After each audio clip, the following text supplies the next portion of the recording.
Saludos, yo soy Rafael Ovalles y esto es Portada Digital. Todos los días de lunes a viernes de 6 de la tarde a 7 de la noche. Hoy vamos a dar la bienvenida a un distinguido profesional de la sociología. Para mí es más difícil como entrevistar a este joven, porque yo lo vi muy chiquito, entonces como que se me quedó ahí. Es el sociólogo Juan Miguel Pérez, quien además es profesor en la Universidad Autónoma de Santo Domingo, UAS. Juan Miguel, muy buenas noches o muy buenas tardes, un placer tenerte acá. Igualmente, muchas gracias por la invitación, Rafael. Sí. Desde que comencé a gestar Portada Digital, yo pensaba en ti y en el tipo de profesionales que tienen que ver con el desarrollo, con la sociedad, con los problemas que tanto como que se desnudan permanentemente y que afectan de manera directa a la ciudadanía, a las personas. Y muchas veces la gente ni lo entiende, ni se da cuenta cómo eso incide en su no bienestar. Incluso contribuyen muchos de esos problemas a crear otros problemas como ansiedades, problemas emocionales. Entonces, a mí me gustaría hacer que tú hagas como especie de un diagnóstico social de los principales problemas nacionales y sobre todo de aquellos que se han destapado y otros que van bien, aunque le falten su empuje para mayor desarrollo, ¿no? Sí, mira, magnífica, me facilita la oportunidad de pensar junto a todos los que nos pudieran estar viendo cómo la sociología piensa el mundo en el que vivimos en República Dominicana actualmente. Y parte de la idea de que la sociología es el saber que se estructuró alrededor de hace 100 años desde el punto de vista académico y que trata de comprender las estructuras sociales que rigen la vida en comunidad de las personas. Y lo hace, al igual que las ciencias médicas, a partir de una serie de conocimientos que se van acumulando y una serie de instrumentos de medición y de análisis. Las ciencias médicas, es bueno comparar la sociología con las ciencias médicas, porque cuando uno se siente enfermo, le duele algo, tiene algún tipo de malestar, pues acude a un profesional de la medicina. Claro. ¿Verdad? Y ese es su cuerpo, lo conoce bien y sabe, pero no sabe exactamente lo que está pasando dentro. Tiene que hacerse análisis, tiene que ir a escuchar la voz autorizada de alguien que sabe más que tú de tu propio cuerpo. Pues lo mismo hace la sociología. La sociología trata de comprender eso que uno piensa que sabe por vivir una experiencia, pero que no es suficiente para comprenderla dentro de un marco. Y tú has dicho Perdón que te interrumpa, sí. Dentro de tu comparación podríamos decir entonces que esos graves o grandes problemas sociales serían como los síntomas o las enfermedades del médico. Ambos pueden ser, son problemas Exacto. que generan síntomas. Correcto. Y a veces los síntomas no se ven, pero están latentes o están corriendo de manera clandestina en el cuerpo social del barrio, de la familia, de la escuela. Y te digo esto porque tú hablabas de cómo la gente, cuando vive una experiencia de algún tipo, puede sentirse en el plano emocional, en el plano psicoafectivo, en el plano social, desorientado, trabado en una condición que usualmente suele generarse en violencia porque no comprende su propia situación. Y eso es muy interesante porque eso es precisamente lo que pasa. Muchas veces no comprendemos exactamente lo que ha pasado y eso desemboca cuando tú estás en una situación que no se mueve, que se estanca, que se reproduce, que a veces se recrudece o se empeora. Y entonces tú dices, bueno, ¿dónde está la esperanza? ¿Por dónde puedo en una sociedad abierta, supuestamente como la dominicana, pues poder canalizar esos elementos? Y el problema es que muchas veces somos víctimas de cosas que no sabemos ni siquiera que somos víctimas. Por ejemplo, cuando tú tienes toda tu vida dentro de contextos de pobreza, tú sueles desarrollar una serie de violencias internas que son reacciones a la violencia que tú recibes. Que tú recibes cuando tú no tienes, por ejemplo, las estructuras o infraestructuras adecuadas en tu barrio. Cuando tú no tienes dentro de tu casa un ambiente de estabilidad económica. Y tú miras las precariedades, la miras desde el inconsciente. No sabes que entran. Y por supuesto, como no saben que entran, no sabes que está dentro de ti. ¿Cómo te afecta? Exacto. O sea, y cuando se activa algún mecanismo, alguna acción que de repente choca contigo, entonces tú reaccionas de una manera que no es la que tú esperabas ni siquiera. Por ejemplo, los feminicidios. La inmensa mayoría de veces los feminicidios se deben a elementos de una cultura machista que está ahí, anclada en ese inconsciente, y que solamente sale, y sin permiso, en los momentos en los que ese machismo queda de una manera espontánea, retado. Y entonces, como tú no sabes lo que va a pasar, tú reaccionas de manera violenta. Ayer escuchábamos uno de esos hechos policiales y judiciales en la que un alto jerarca, ex jerarca de uno de los... De un cuerpo militar. Un cuerpo militar mató a una persona por una simple pelea. Entonces, ¿qué pasa? Nosotros vamos acumulando una serie de violencias sociales que se van internalizando, que se van estructurando y que van formando esta extraordinaria agresividad con la que el dominicano sale a la calle todos los días, en el tránsito, en el lugar de trabajo, en la escuela, en la calle, etcétera, etcétera. Entonces, esos elementos importantes, como si fuese un psicoanalista que sienta a un pueblo en un diván y entonces le abre el cerebro para ver qué hay en ese cerebro. ¿Qué hay dentro? ¿Qué hay dentro y cómo llegó ahí?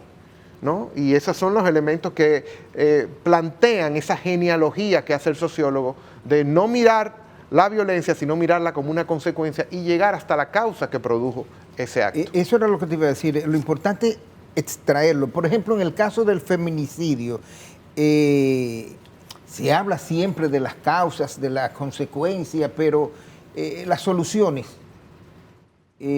¿a quiénes les corresponde? Porque la gente le gusta mucho hablar del Estado o del gobierno de manera particular, pero no sabe que la comunidad, el pueblo, la sociedad en sí también es parte y debe aportar a las soluciones.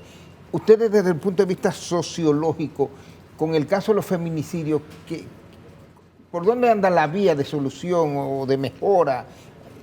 Mira, usualmente... Porque cada vez más dramático y más preocupante lo que estamos viviendo acá y no solamente en todo el mundo, pero esto acaba en crecimiento permanentemente. Sí, mira, uno que ha estado dentro de las esferas de los círculos de decisión, de los espacios en los que las políticas públicas se diseñan y se adoptan.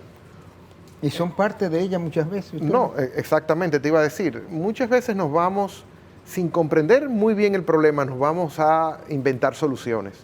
Entonces, la mayoría de políticas públicas en este país parten de falsos diagnósticos, de diagnósticos están equivocados, que toman consecuencias como si fueran causas, que toman causas como si fueran consecuencias.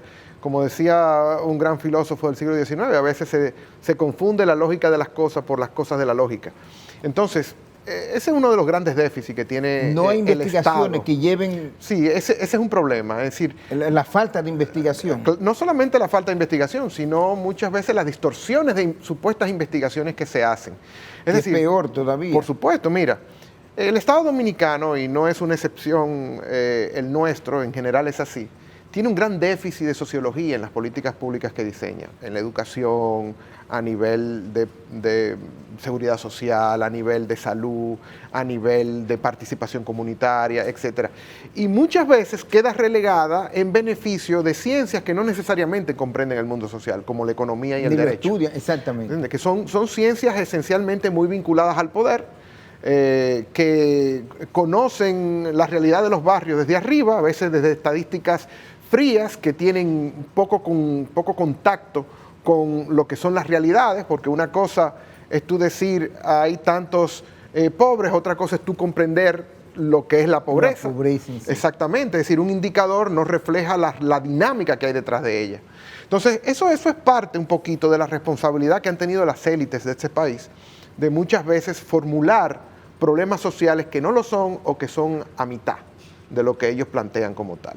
Entonces, desde ese punto de vista hay que ubicar muy bien que toda sociedad está hecha por el Estado y las clases dirigentes que diseñan y rigen la norma y la convivencia social que está dentro de ellas. Y nosotros tenemos un gran problema que parte en varias dimensiones, el feminicidio es uno, que es la desigualdad de poder. A través de ese prisma nosotros podemos prácticamente mirar todos los problemas sociales que hay en este país, desde la educación hasta el problema del mercado laboral. Es decir, la gran desigualdad, que es una herencia trujillista, con esa herencia de una alta concentración de poder, y cuando te digo poder, es la manera en cómo tú tienes de influir en otro. Ese poder puede ser un poder económico, entendemos, puede ser un poder físico, puede ser un poder político, puede ser un poder cultural, es decir, una persona blanca tiene más poder que una persona negra, una persona de pelo lacio tiene más poder en este país porque tiene un prestigio en el imaginario nacional que el de pelo crespo, etcétera, etcétera. El apellido, los símbolos del poder, ¿no? Es decir, todos esos elementos que son los que entran en la desigualdad en la que los dominicanos viven, son las que van precisamente cultivando ese caldo de violencia. Y por supuesto, los de arriba, los que están en posiciones de poder, no quieren ni ceder ni perder esas cuotas de poder. Y cuando de repente un hombre que tiene asentado una creencia de que domina a su mujer porque le pertenece según lo que ha heredado, lo que ha aprendido, suyo. Exactamente, todo aprendido, porque genéticamente no somos ni violentos, ni etcétera. Todo eso es aprendido por esto que llamamos sociedad, que hay que decir, no necesariamente es así, porque una sociedad es un plan de socios. Claro. Y un plan de socios es un plan claro en el cual todas las partes están de acuerdo. Yo no creo que hoy los dominicanos están de acuerdo entre unos que viven en Gualey y otros que viven en Piantini. Una persona no necesariamente entra en un consenso voluntario, realmente consciente, cuando tiene tantos elementos de desigualdad por delante. Entonces, todos esos elementos... ¿Perdón? Debilidades para ese tipo. Correcto. Entonces, esa desigualdad que está condenada en la Constitución. Hay un artículo que se dedica al derecho a la igualdad, el artículo 39. Y los artículos anteriores, el artículo a la libertad y el artículo dedicado a la dignidad también forman parte de esos preceptos constitucionales en los cuales el legislador dominicano, que por cierto están muy retirados, 37, 38, 39, fíjate qué prioridad le tienen a un elemento tan esencial para eso que los sociólogos llamamos 39, 37, 38, es porque hay muchos por delante que ellos entienden que son más importantes. ¿Y por qué eso? Mire, eso es muy importante, porque por ejemplo la igualdad para la cohesión social, para ese sentimiento de pertenencia es fundamental precisamente para que la gente coopere con las leyes que rigen la vida en comunidad, etcétera, etcétera. Pero tú hiciste referencia o enfatizaste ese elemento de por qué está tan atrás. Fíjate, nosotros estamos cumpliendo en este 2023 60 años de la Constitución del 63. Sí. Y la Constitución del 63, desde los primeros elementos, desde los primeros artículos, ya hablaba del mundo social. Ya hablaba de la mendicidad, por ejemplo, como declarada calamidad pública. Ya hablaba de la mujer, ya hablaba del anciano, ya hablaba del niño, ya hablaba del envejeciente, ya hablaba de las poblaciones históricamente marginadas, ya hablaba del trabajo como parte esencial y no la renta. Si tú te vas hoy a la Constitución nuestra, ¿no? Tú te vas a dar cuenta que el primer derecho... Sí, el primer artículo consagrado a los derechos sociales y económicos de este pueblo es el derecho a la propiedad. Y eso evidentemente que te traduce cómo los cerebros que hicieron esa Constitución no necesariamente responden a un elemento social de poner por delante de la propiedad derechos inalienables del pueblo dominicano, como esos de la dignidad, como eso de la igualdad, etcétera, etcétera. Entonces, todo eso te va dejando claro la responsabilidad de las élites en lo que estamos viviendo. Por ejemplo, la responsabilidad, diríamos, del retroceso o atraso constitucional cuando tú hablas de la Constitución del 1963, que está reconocida por todo como una de las constituciones más modernas y más democráticas de la República Dominicana, y cuando llegamos a la del 2010, que dicen que es la más completa y la más...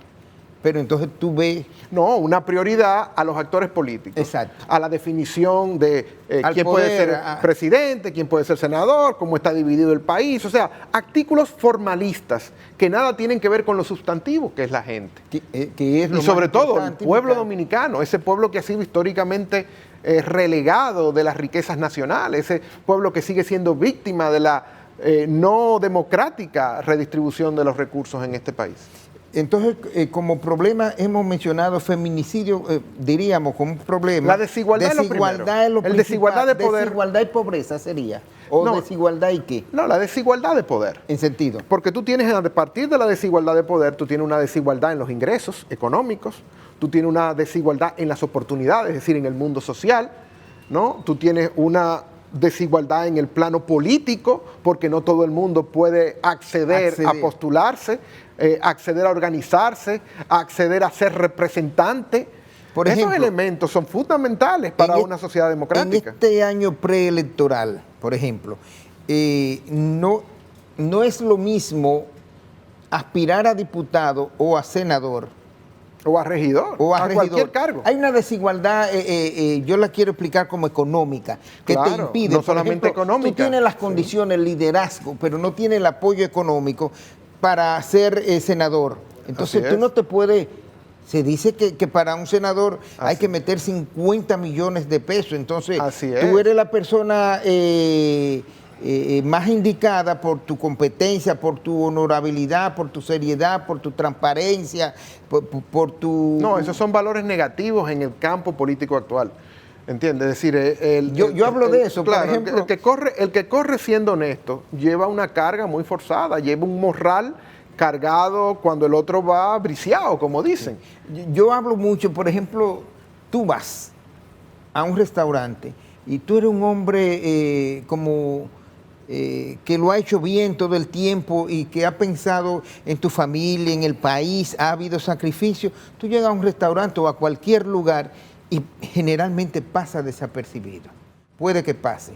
Entonces viene una persona que ha logrado, por ejemplo, yo no sé si llamarle movilidad económica o movilidad social.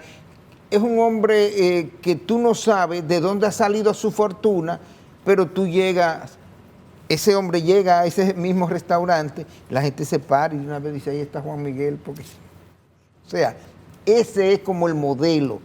Claro, porque eso también es pero es una distorsión. Pero claro, es parte de la gran distorsión del modelo trujillista de sociedad, el culto a la personalidad, lo que llamamos popularmente el lambonismo, ¿no? El tumbapolvismo.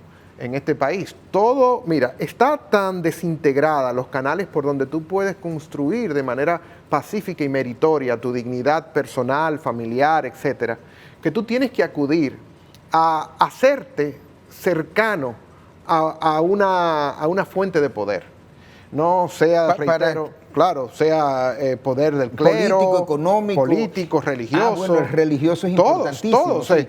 Por eso hoy la inmensa mayoría de reclutamientos que hace, por ejemplo, la Policía Nacional son de muchachos que tratan a partir de un uniforme de salir del tieto en el que han vivido toda su vida, porque un arma y una insignia van a protegerlos dentro del ambiente de anonimato social, dentro del ambiente de maltrato, dentro del ambiente de despojo de ese poder ciudadano, que es de donde emana el poder democrático. Pero Trujillo invirtió todo eso y los que han sucedido, salvo el caso de Bosch y el caso de Camaño, han recrudecido esa visión o han modernizado esa visión del trujillismo subyacente que vive entre nosotros, no en el plano personal, sino en el plano de la cultura política como tal. Porque, reitero, Trujillo decía yo soy el jefe. Y a partir de ahí, el número de rango era lo que te daba el tipo de jerarquía social.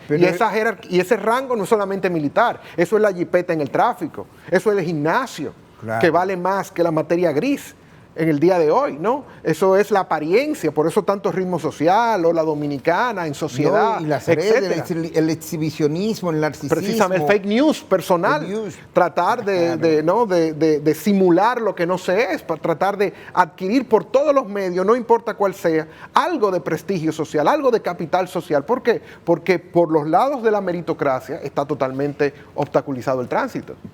Hay una inversión de valores obvia. Por ejemplo, en esa misma línea, yo siempre me río cuando veo en las redes sociales algunas personas que hacen esto, ponen una foto mostrando el anillo que puede ser de graduación, pero sino que es un anillo que aparenta ser costoso, el reloj y, o sea, las marcas es lo importante, no la dignidad, no el ser humano, no lo que se lleve por dentro. Así es una cosa que...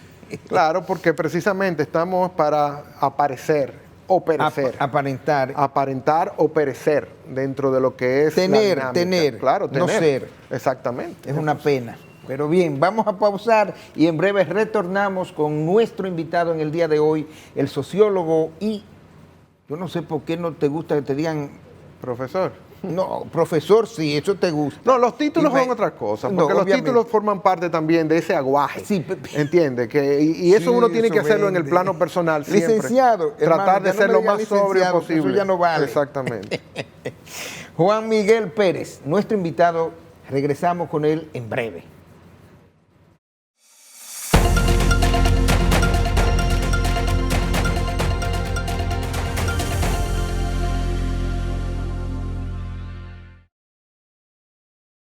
Dar el primer paso nunca ha sido fácil, pero la historia la escriben quienes se unen a los procesos transformadores, impactando la vida de las personas en el trayecto.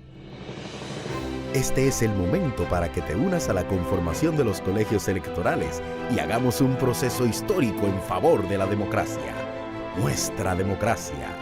Para más información, accede a nuestro portal jce.gov.do. Junta Central Electoral, garantía de identidad y democracia.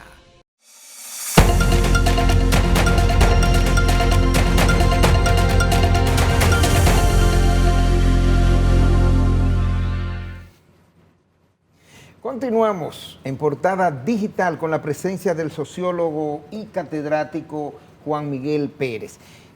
Tú haces referencia e hincapié de manera muy... que llama la atención el caso de la desigualdad, pero yo particularmente siempre he dicho como que las personas no manejan en sentido general las consecuencias de la desigualdad. Se habla de pobreza, pero la desigualdad es peor que la pobreza en sí. Por supuesto, porque cuando la gente se construye criterios a partir de sentido común más lógicos de lo que uno piensa. Una cosa es que lo diga, otra cosa es que lo piense y otra cosa es que lo sienta. Y normalmente se siente. Y de ahí es donde se resienten las injusticias, con ese sentimiento de injusticia. Porque para nadie es normal que tú tengas que pasar trabajo con unas colas larguísimas en el metro o en el transporte público, mientras te pasa una jipeta de alto cilindraje y más si tiene placa oficial frente. Claro. Entonces ahí se resiente la injusticia. O cuando un delivery va a tu casa, entra y ve cómo las cosas que tú tienes en tu casa, fácilmente un queso te vale lo que probablemente es su semana de trabajo. ¿Entiendes? Y cuidado. Entonces, todos esos elementos, atención, que ya han habido muchas películas que dicen cómo la desigualdad se va incubando, entra sin pedir permiso a la conciencia, en el inconsciente, se cuece ahí adentro y luego sale en forma de estallido. Eso te iba a decir. Entonces, Parásito, la película Parásito, que recientemente ganó en el 2019 o 18 un Oscar a la mejor película extranjera, habla de la brutalidad, de cómo las consecuencias que puede tener en una sociedad y en los seres humanos, la brutalidad con la que un hombre, una mujer o una familia, un pueblo incluso, fíjate cómo está Francia ardiendo ahora mismo en los suburbios de origen francés humilde, explota. O sea, no hay pueblo que pueda resistir esa desigualdad tan cruda. Y yo siempre hago el ejemplo de que si, por ejemplo, tú tienes hambre y de repente te pasa alguien con un pedazo de pizza y se lo come delante de ti y después viene con una caja de pizza y la mitad la bota, eso genera. Entonces, por ejemplo, nuestro país tiene mucha riqueza muy mal distribuida, como el resto del mundo. Pero la gente que sirve, a los que benefician de esa riqueza, miran eso. Claro. Y miran cuánto obtienen ellos de la cuenta que hace 10,000 pesos, tú siendo camarero ganando 20,000. Y cómo tú reproduces esa cuenta 10, 9, 20 veces en la misma noche.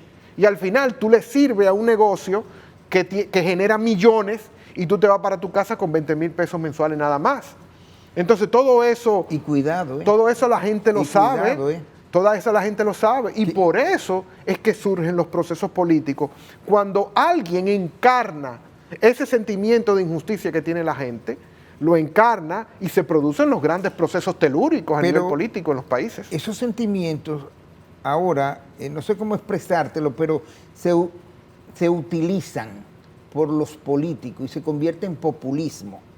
O sea, podría ser. En el mundo, por supuesto, por ejemplo, Donald Trump utilizó toda la decepción y frustración de la clase trabajadora norteamericana blanca porque el Partido Demócrata se convirtió en un partido esencialmente de yuppies, es decir, en un partido de élite blanca o negra, pero élite al fin, que esencialmente privilegiaba los intereses de los ya privilegiados, Wall Street, etcétera, etcétera, a nivel impositivo. Y entonces Trump, inteligentemente, pues trabajó ese descontento para capitalizarlo políticamente. Pero en nuestro país ni siquiera eso. Es decir, en nuestro país ni siquiera el populismo que uno pudiese, porque no todo populismo, déjame decirte, yo prefiero el populismo al elitismo. Lo que pasa es que cuidado si fuerzas de extrema derecha utilizan el populismo. Exacto. Pero, por ejemplo, las elecciones del 62, que estamos también celebrando el 61 aniversario de esas elecciones el año pasado, en la que fue electo Bush y que fue investido el 27 de febrero del 63, 60 años también. Ganó el 20 claro, de diciembre pero fue un discurso popular, de democracia popular. Fue un discurso que se puso no a hablar de los tutumpotes y los hijos de Machepa, que supo señalar quiénes eran los explotadores de este pueblo. Eso es un discurso que apuesta por el pueblo, es decir, el pueblo, ¿no? Pero en nuestro país prácticamente ninguna de las opciones políticas existentes está hablando de eso, menos que no sea para dividir, por ejemplo, a dominicanos y haitianos, para tratar de utilizar un mecanismo, ese sí, demagógico y fascista, para poder entonces sacar algún tipo de provecho, pensando que si tú no lo haces, tú vas a faltarle a lo que debe ser un checklist, supuestamente, entre los políticos nacionales, que es ser antihaitiano por autonomacia. ¿Entiendes? Es decir, todos esos elementos son los que te dejan a ti entrever cómo, lamentablemente, el pueblo dominicano no ha tenido las vocerías suficientes que puedan reflejar en la arena pública, en los hemiciclos, en los ministerios, etcétera, etcétera, en los lugares de poder, el sentimiento que ellos están viviendo. Hablábamos recientemente de cómo las políticas públicas se diseñan desde lugares concentrados de poder, donde una serie de notables, de figuras, de grandes nombres, de grandes familias, elaboran las políticas para los pobres. Entonces es un elemento... desde una altura. Claro, por supuesto, de una injusticia, lo que llaman la injusticia epistémica, es decir, cómo se construye el saber desde los centros en los que ese saber va a ir destinado a otros puntos de vista. Sí, es política ahora, pero tú hablas de Trump, hablas del problema haitiano, hablas de desigualdad, que yo creo que muchas personas no entienden, que también es un asunto de sobrevivencia de los haitianos hacia acá. Claro, como nosotros en Nueva York y en Madrid y en Suiza. Eso no lo vemos. Claro, porque ha sido trabajado y manipulado como tal, porque aquí el problema haitiano siempre ha sido un chantaje con el cual tratar, por un lado, de distraer la atención de cuáles son las verdaderas responsabilidades de la clase dirigente con los dominicanos. El problema del secuestro de las riquezas en la seguridad social por las ARS y el cartel financiero no es un problema de los haitianos humildes que vienen aquí a trabajar en los campos, en las construcciones, etcétera, etcétera, con unos niveles extraordinarios de adaptación, que no lo tenemos ni siquiera nosotros. Jamás en España, nosotros, donde tenemos los Trinitarios, los Dominican Don't Play, etcétera, etcétera, bandas organizadas de crimen organizado, etcétera, tú ves. Y donde nosotros hemos podido beneficiarnos de leyes democráticas que le negamos aquí a los haitianos allá. Si nosotros pudimos sobrevivir a esa pandemia, fue por la ayuda federal, que en más de 10,000 millones pudo ese sector laboriosamente trabajador de la migración dominicana en Estados Unidos, y que aporta prácticamente un 11% del PIB de este país.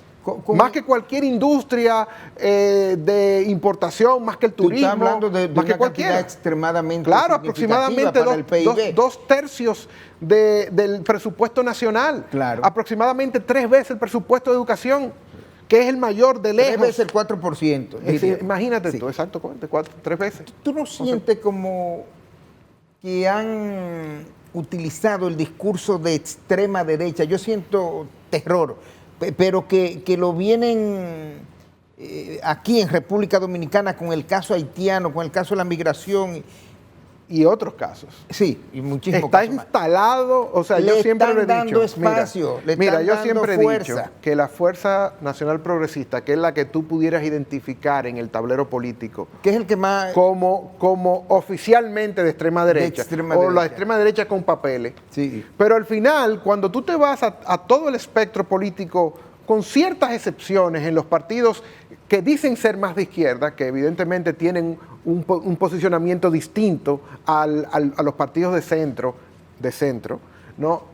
Tú ves que son temas reaccionarios, que son temas que rayan, cuando no el conservadurismo, rayan el fascismo, sea ante lo haitiano, sea ante la redistribución de riqueza, sea ante la pleitesía, los poderes fácticos de este país, o sea ante los temas sociales, como por ejemplo temas culturales tan menudos en otros países, como por ejemplo la relación hacia el mundo LGTB, la diversidad a nivel de lo que es tratar de comprender un poquito por qué los pobres actúan de una manera u otra. Es decir, yo siempre lo he dicho eso, aquí hay una guerra social al pobre que se traduce a través de...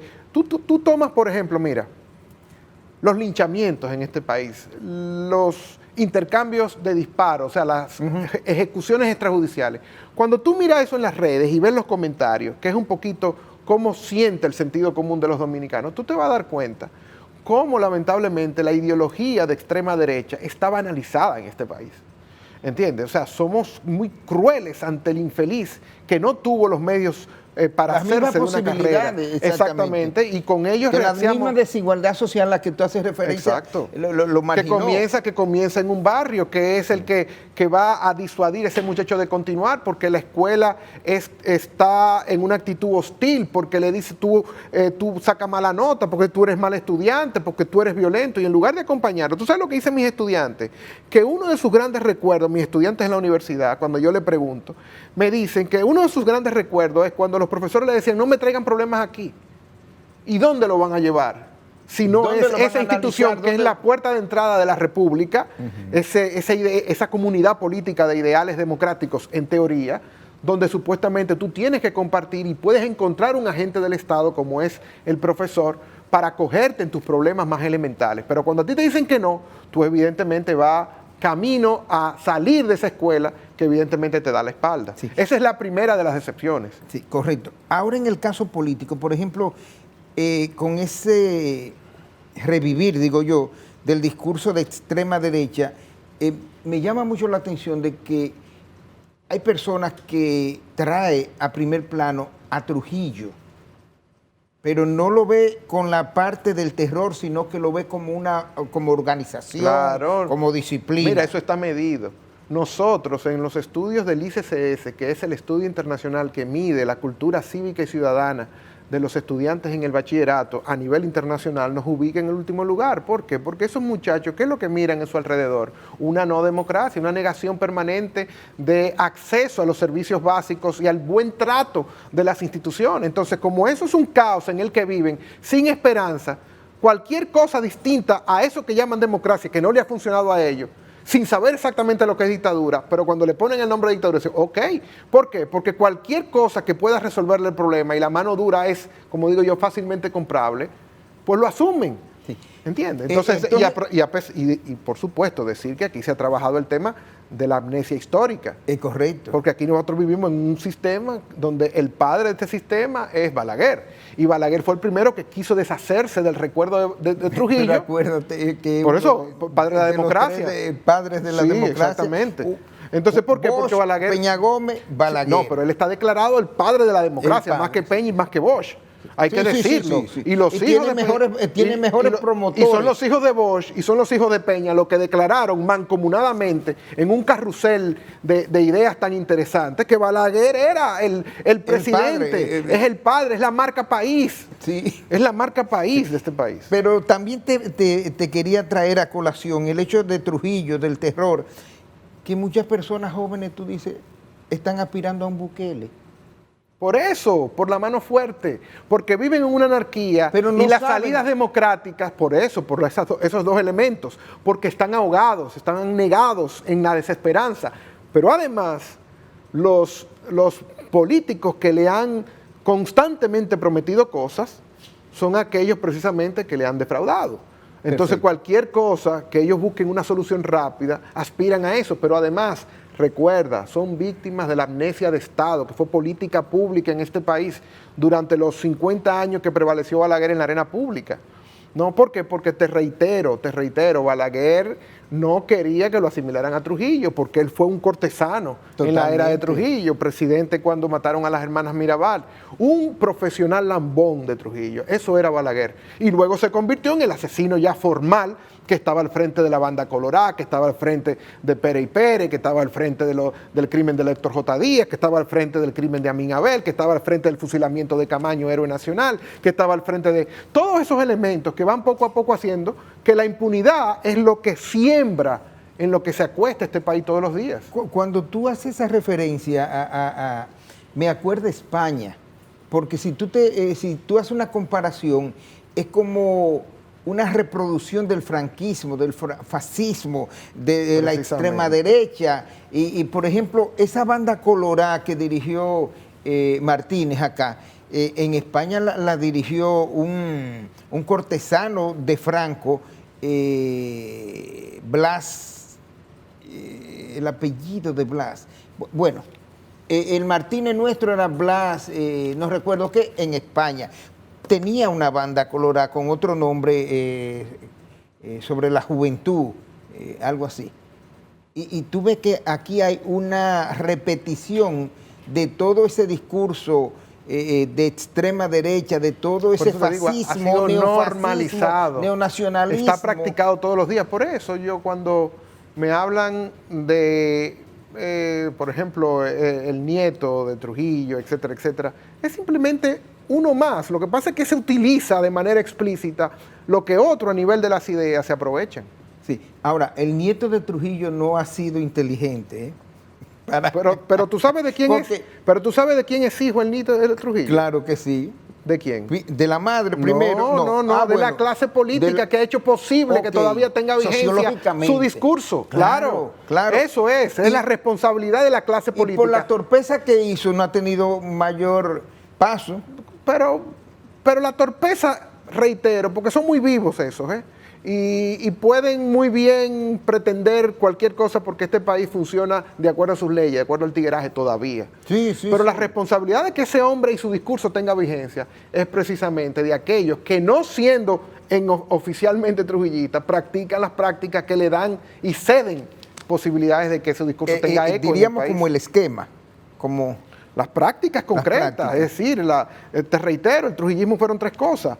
Fue alta concentración de poder, altísima, fue autoritarismo con el uso de los recursos públicos, reprimiendo al pueblo, y fue el culto a la personalidad. Dime si esos tres elementos no están anclados en la clase política de nuestro país. Los tres. Sí. De hecho, son los motores de lo que esto se está viviendo aquí hoy. Vamos a pausar de nuevo y cuando retornemos ya entraremos en el tramo o tramito final con una pregunta básica que quiero hacerte. Muy bien. Pausamos.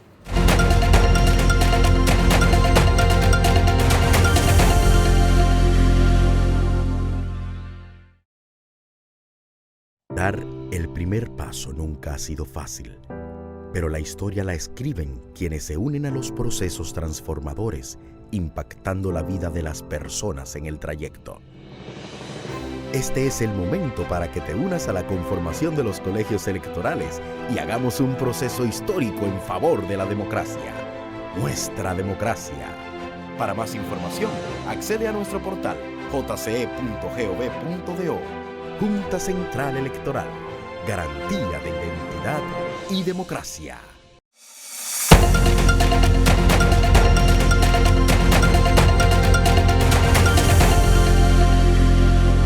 De arriba que viene. Continuamos ya, como decía ahorita, entramos más bien en la parte final de Portada Digital con la presencia del sociólogo Juan Miguel Pérez.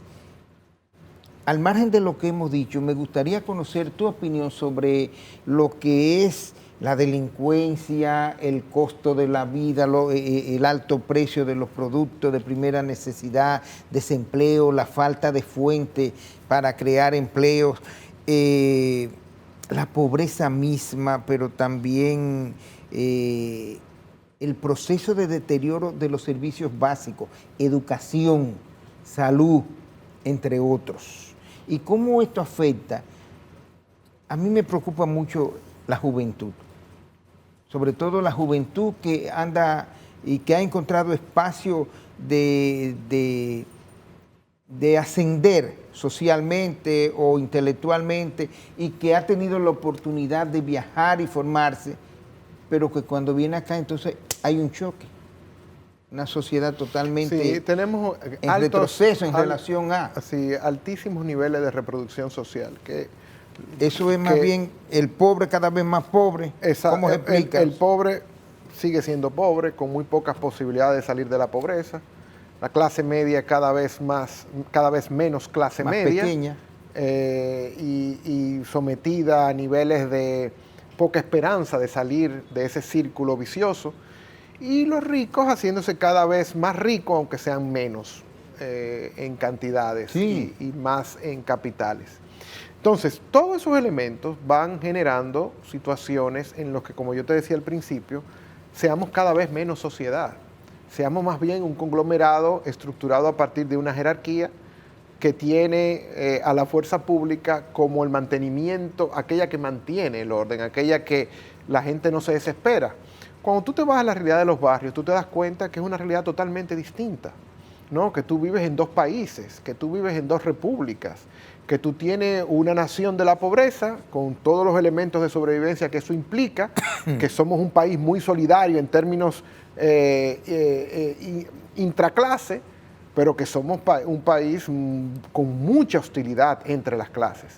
Y esa hostilidad evidentemente se oficializa a través de las leyes que rigen. Es decir, por ejemplo, nosotros, mira, en todo país, con el nivel de pobreza que tiene este, y es un nivel de pobreza, y hay que decirlo siempre, producto de la injusticia. Recientemente la Fundación Juan Bosch hizo un estudio sobre los niveles de productividad en el mercado laboral y que encontró que ahí donde el trabajador dominicano debiera estar ganando por su trabajo, medido por su productividad, es decir, lo que sale de sus manos, 45,000 pesos, y lo que está ganando en la mitad, 21,000, 24,000 pesos, que no le dan ni siquiera para una canasta básica adecuada. Entonces, cuando tú tienes esos sentimientos de despojos, igual con las AFP, las pensiones, ¿entiendes? Cuando tú tienes todos esos elementos, la tasa impositiva, es decir, cuánto paga quién. Nosotros la mayoría aquí estamos dentro del presupuesto ordinario, pagando mucho más y los pobres mucho más que los ricos a nivel proporcional. Entonces, todos esos elementos te dicen a ti el curso por el cual está transitando este país. Lo que pasa es que eso no se conoce porque también aquí ha habido, como he dicho en otros lugares, un apagón moral de la intelectualidad, aquella que podía estar prestando sus saberes, sus prestigios, sus destrezas en favor del bien común, en favor del interés general, diciendo los elementos fundamentales que están yendo mal en este país. Pero lamentablemente, te reitero, están postradas al poder, están sirviéndole al poder, están generándole un ejercicio de justificación al poder. Sí. ¿Entiendes? Entonces, ahí se está repitiendo lo mismo que el inicio de la tiranía de Trujillo con los intelectuales. Exactamente. Algo parecido. Entonces hay pocos que le hablan al poder de una manera disidente y hay aquellos que también no se han interesado en hablarle al pueblo como se le debiera hablar. Y esa fue la clave de Juan Bosch en el año 62. Hablarle al pueblo con los mecanismos de accesibilidad, pero señalando dónde estaban los enemigos del pueblo, quiénes eran los tutumpotes, quiénes eran los hijos de Machepa, quiénes era esa oligarquía que estaba como ave de rapiña, deseosa de tomar el botín y llevárselo para su casa, el botín que dejó Trujillo, y cómo finalmente lo lograron. Entonces, todos esos elementos fueron lo que le dieron a Bosch un anclaje en el pueblo dominicano. Entonces, y fíjate, no era un radical, no era de izquierda, era un socialdemócrata, por lo menos en el 62. Tú ves, era un socialdemócrata, es decir, que mejor de ahí las fuerzas ocultas de este país no podían pedir y aún así fueron intolerantes. ¿No? ¿Por qué? Porque, reitero, no están acostumbrados y hay malas noticias. Porque eso del 62 todavía, esos golpistas del 63, todavía tuvieron que lidiar en su vida con los Trujillo, tuvieron que lidiar con una serie de cosas. Pero los herederos de esos golpistas del 63 están hoy, pero esos han nacido en cuna de plata, que lamentablemente han prevalecido permanentemente en una situación en la que nadie le ha dicho un no. Sí, por primera vez de plata, pero no en cunas de moralidad. Por primera vez la justicia de este país incluye en los expedientes judiciales que están actualmente en curso a nombres de las familias más poderosas de este país. Pero cuando pueden hacer y ocultar eso los medios de comunicación, lo hacen, pero ellos están presentes. Ahí hay cédulas de nombres ilustres de este país que están, que se evidenciaron cómo es que hacen los negocios que aparentemente son limpios y perfumados, y sin embargo son negocios sucios, es una mafia organizada, es un lavado de dinero. Es a partir del Estado donde se construyen las grandes riquezas. Sigue siendo el Estado a partir de donde se construye la gran riqueza. Entonces sigue siendo trujillista el esquema. Sí. De acaparación, acumulación de capital. De capital.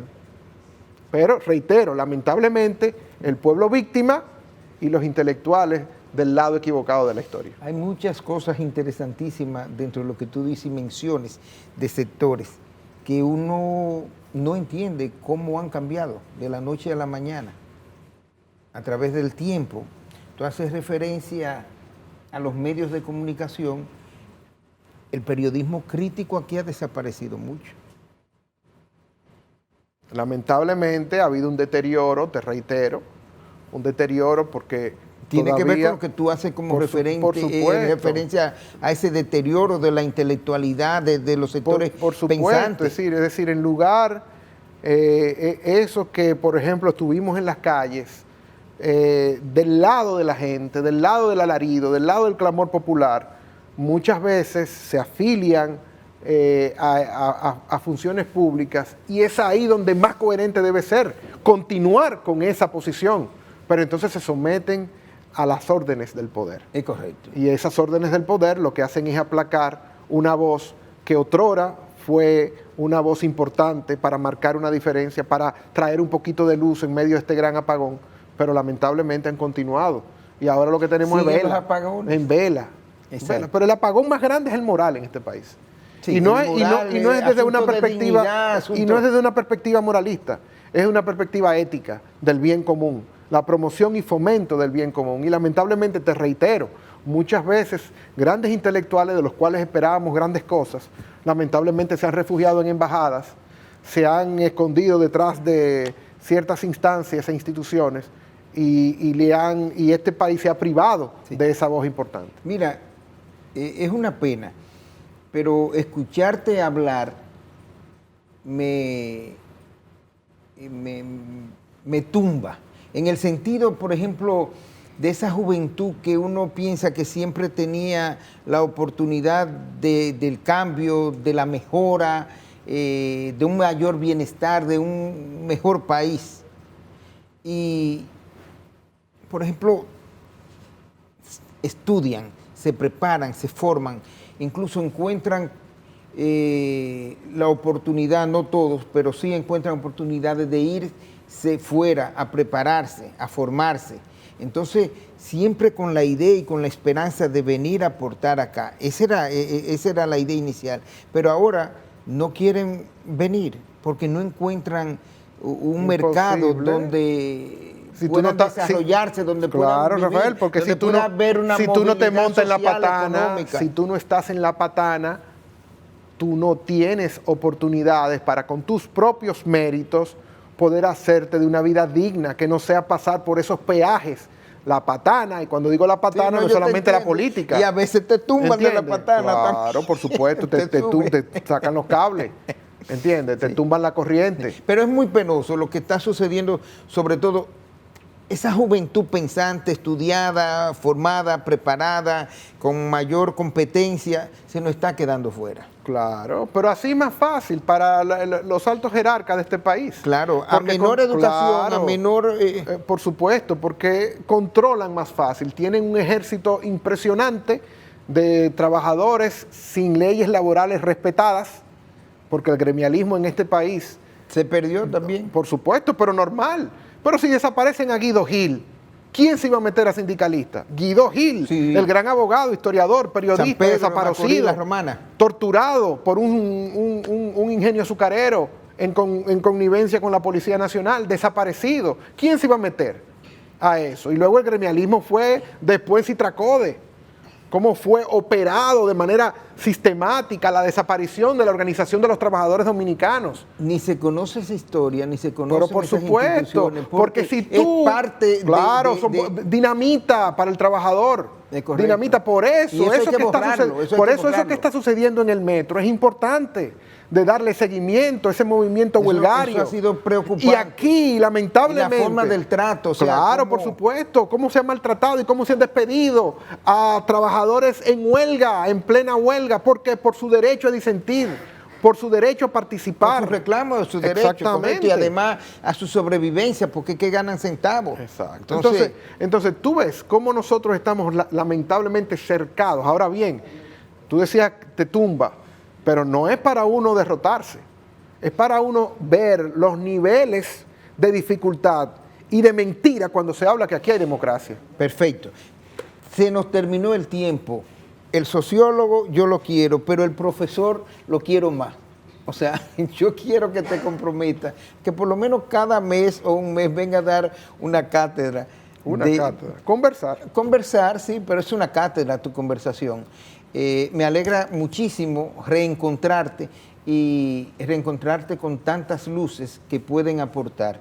No todo está perdido. Bueno. Así es que gracias de corazón. Gracias a ti. Y gracias a ustedes por acompañarnos en el día de hoy en Portada Digital. Vamos en el 4.º día. Poco a poco continuaremos avanzando. Hasta mañana.